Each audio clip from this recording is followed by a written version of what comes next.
Monsieur le Président. Allez, écoutez. Qu'une députée se fasse huer, siffler, je pensais que ça relevait d'une autre époque et d'autres mœurs, d'une autre génération. Si vous voyez ça à la télévision, vous ne comprenez pas trop pourquoi on vous critique quand vous faites une réflexion sur une fille dans la rue. Bon, les choses, elles bougent un peu, mais sur le fond, pas vraiment quand même. On peut rire de tout, oui, mais on peut surtout rire des femmes. Ce n'est pas à moi à ajuster ma tenue à la maturité de la personne que j'ai en face. Une fois qu'on a entendu tous ces témoignages, et pour moi la chose la plus intéressante de ces histoires, c'est que souvent les femmes n'en sont pas conscientes elles-mêmes, ou alors se sont habituées à vivre avec, ont abdiqué ce combat-là. C'est pour ça que ça ne doit pas être un combat personnel. Ce n'est pas la réaction de chacune des femmes, ça doit être prise en compte politiquement. Et il y a des choses très concrètes à faire.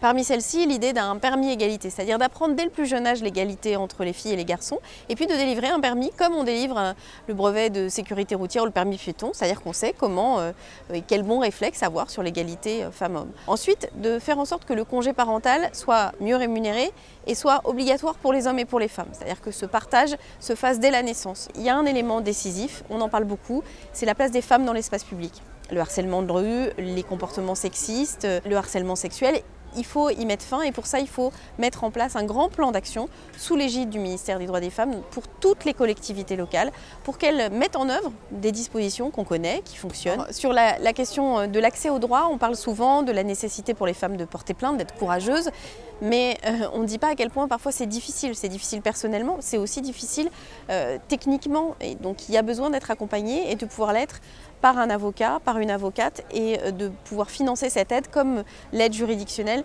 finance l'aide à ceux qui sont mis en cause.